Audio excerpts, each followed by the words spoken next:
So, last night was Monday. Meaning what? Monday Night Raw was last night. And anybody who thought John Laurinaitis wasn't going to be there, WWE.com did say that John Laurinaitis was going to be there to do his final address. But the WWE Universe was so rude, yay, that he didn't get to say anything. Except that there was a triple threat match. Not really a triple threat. A 3-on-1 handicap match that he scheduled before he was fired, which I thought, okay, if you scheduled that before you were fired, and that meant that you had to know that you were going to get fired, because then John Cena had to be there, because you were going to fire John Cena on Monday. Oh, or maybe he wanted to beat him in this handicap match and then fire him. But that's not going to happen, because when it's actually been proven in the WWE, whenever there is a person who's trying to fire John Cena, they end up getting fired instead. Not really fired, like, okay. For example, when Vince McMahon wanted to get rid of John Cena, Triple H took his job. When John Laurinaitis was trying to fire John Cena by making Brock Lesnar the face of the WWE, what happened? Oh my God! Brock Lesnar quit. Well, okay, he's not really getting fired. Yeah. And John Laurinaitis tried to get rid of John Cena, and he ended up getting fired.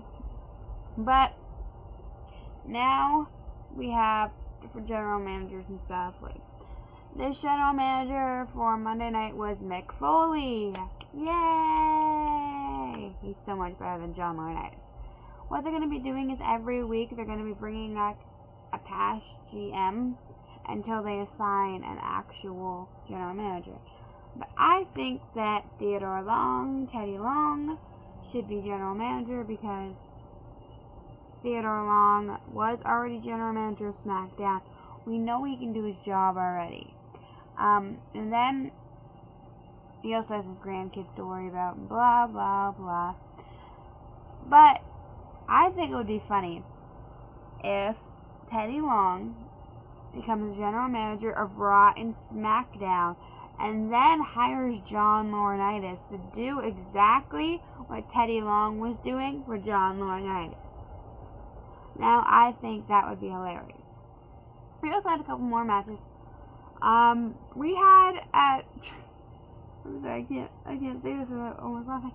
A tag team match between CM Punk and Sheamus and Daniel Bryan and Kane. Well, the match itself is not the funny part. AJ coming out dressed as Kane, on the other hand, that's the funny part. Okay. Daniel Bryan is almost pinned by CM Punk. We think the match is almost over. Okay, CM Punk only gets 2. But then, when the ref's like getting everybody to get up, AJ's theme starts, and he's like, you can see the ref just looking over. He's like, what's going on? And AJ comes prancing out in a Kane mask and Kane outfit, dressed exactly as Kane. Well, not exactly. She looks like Harley Quinn's version of Kane, but that's beyond the point. Anyway, she comes out, and she prances around the ring, and leaves. And what does Kane do? Watch her the whole time, and then follow her out. Not really follow her out, but he goes halfway up the ramp. Daniel Bryan is yelling in the ring, what are you doing? Get back here! I need you! But no one really cares about Daniel Bryan, so who cares? Then CM Punk picks up Daniel Bryan, puts him in the go to sleep. After tagging, okay, he tags in Sheamus, puts Daniel Bryan into the go to sleep, Then Sheamus row kicks him, and they win the match.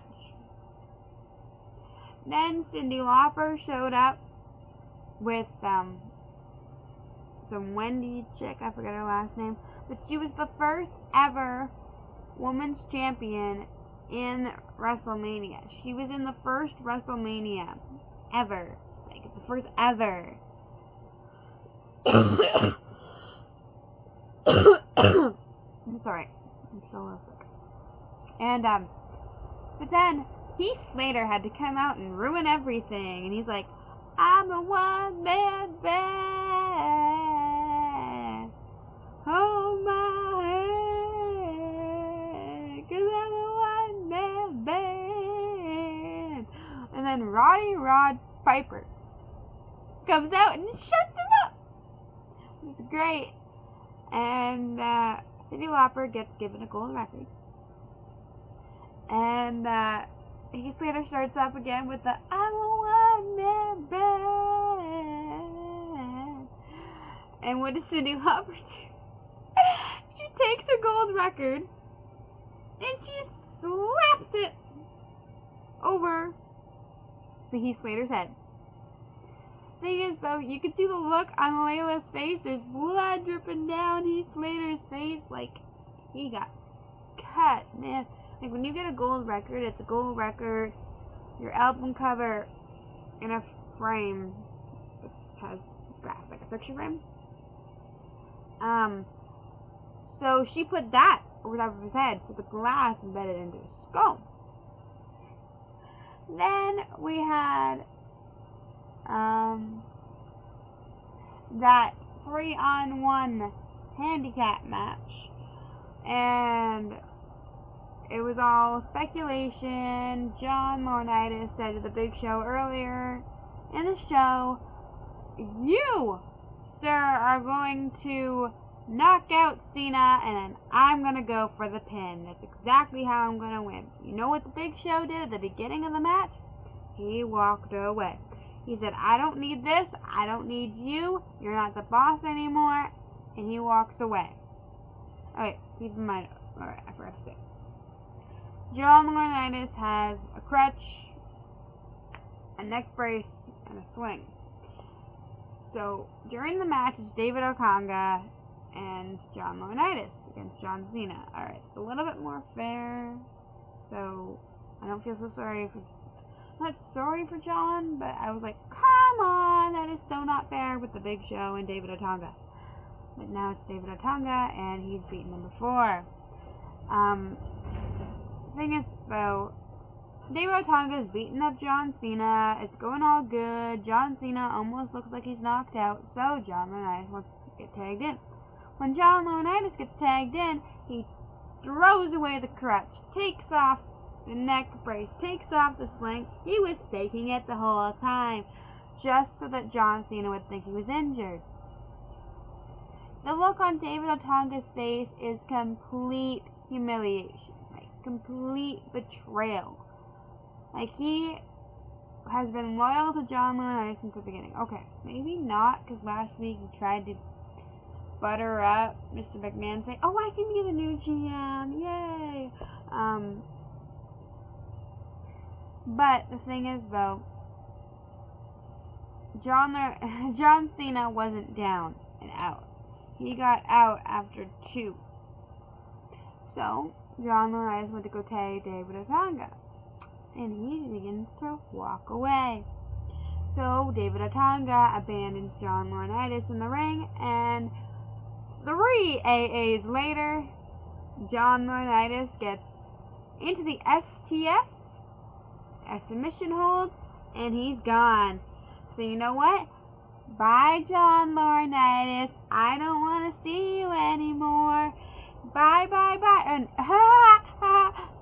you're gonna get inducted into the Hall of Fame? Yeah, right. Bye, and don't let the door hit you on the way out. Good luck in your future endeavors. Sparkling Pixie, out.